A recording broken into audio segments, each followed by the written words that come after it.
जिस डॉक्टर को लोग भगवान कहकर पूजते थे, वही आदमी रात के अंधेरे के अंदर इंसानों का शिकारी बन चुका था। पार्ट 1 में आपने उसकी दहशत देखी थी, लेकिन आज जो सच आपके सामने आने वाला है वो इतना खौफनाक है कि पुलिस के भी होश उड़ गए थे। सवाल सिर्फ इतना है कि एक डॉक्टर राक्षस कैसे बना और कैसे सालों तक सबके सामने रहकर भी भूत बन के जीता रहा।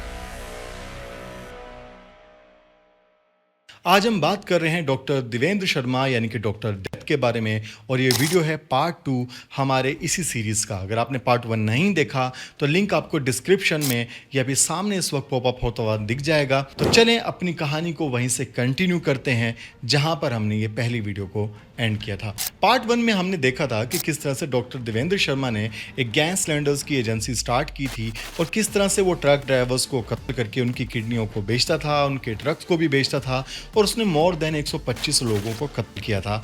अब उसको मजा आना बंद हो गया था, इसलिए अब उसने एक नया प्लान स्टार्ट किया था। अब डॉक्टर देवेंद्र शर्मा को हमेशा दिल्ली और गुड़गांव से कासगंज के इलाके में आना पड़ता था, क्योंकि कासगंज के बराबर में ही पड़ती थी हजारा कैनाल, जहां पे वो मगरमच्छों को, उन सारे ट्रक ड्राइवर्स की लाशों को खिला देता था।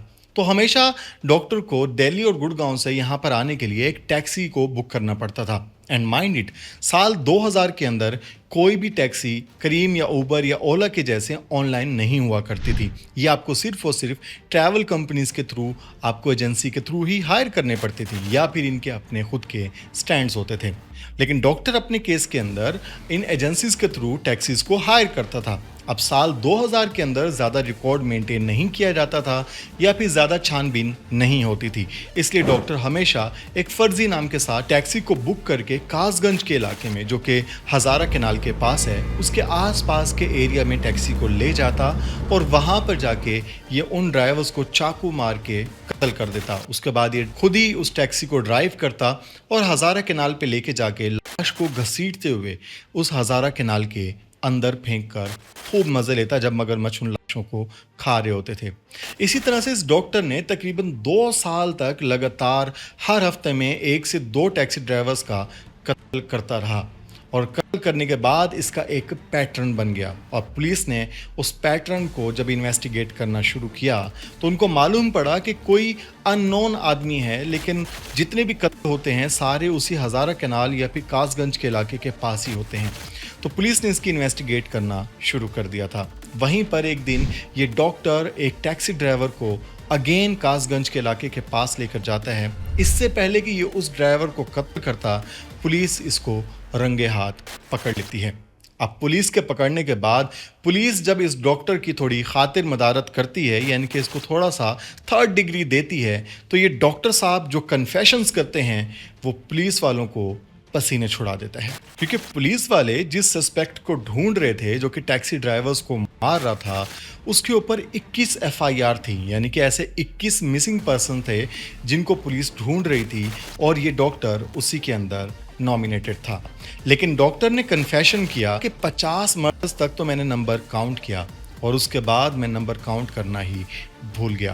अब पुलिस वाले भी सोचने लग गए कि क्या कोई इंसान इतना भी ज़्यादा राक्षस हो सकता है कि वो लोगों को इस तरह से मारे। यहीं पर नहीं, बल्कि उस डॉक्टर ने ये भी कन्फेस किया कि वो ये सारी बॉडी हजारा कैनाल के अंदर जाके मगरमच्छों को खिला देता है। अब पुलिस ने एक स्पेशल ऑपरेशन भी लॉन्च किया, जिसमें उन्होंने जाके उस कैनाल के अंदर सारी बॉडीज़ की छानबीन की, बट एज यूजुअल वहाँ से उनको कोई सबूत नहीं मिलता, क्योंकि वो सारी बॉडीज़ तो मगरमच्छ चटखारे लेके खा चुके थे।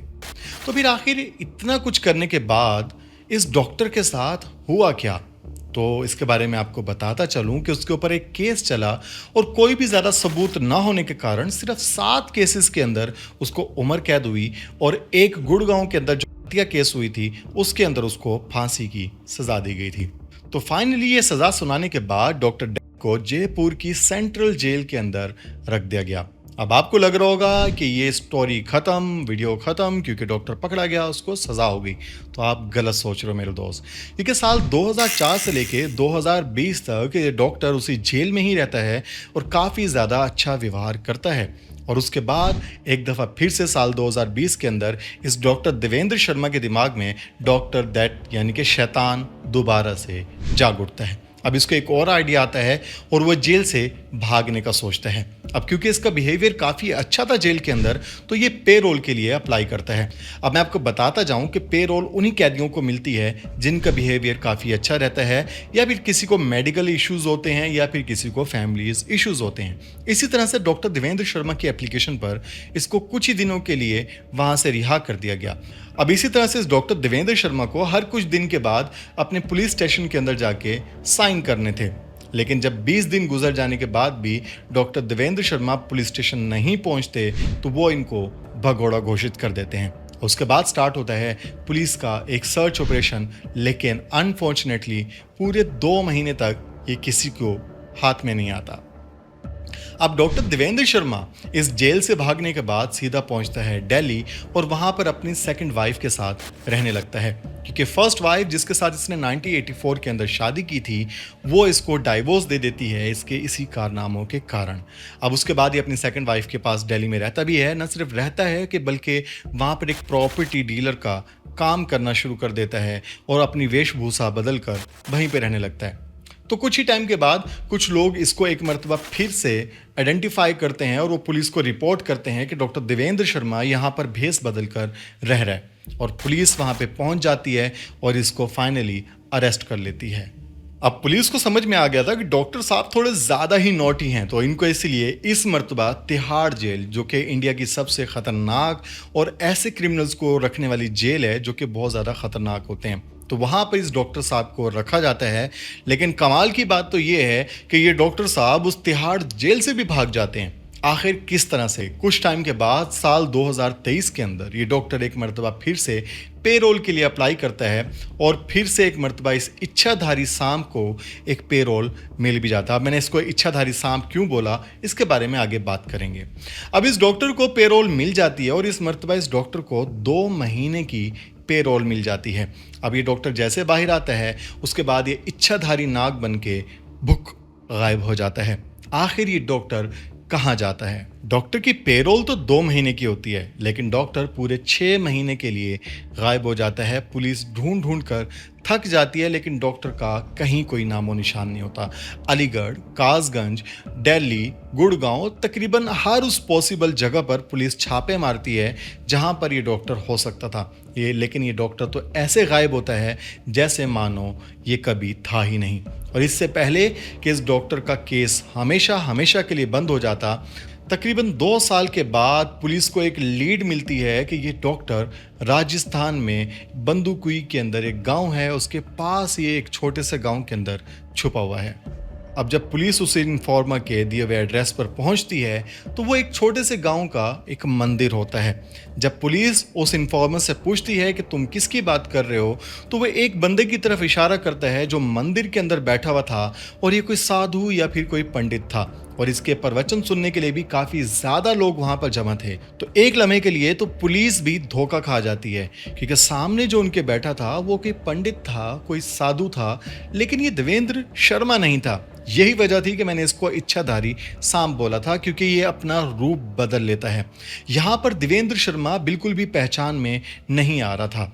अब पुलिस कहती है इन्फॉर्मर को कि शायद तुम्हें कोई गलत फहमी हुई है, लेकिन इन्फॉर्मर कहता है कि 110% कन्फर्म न्यूज़ है कि यही डॉक्टर देवेंद्र शर्मा है।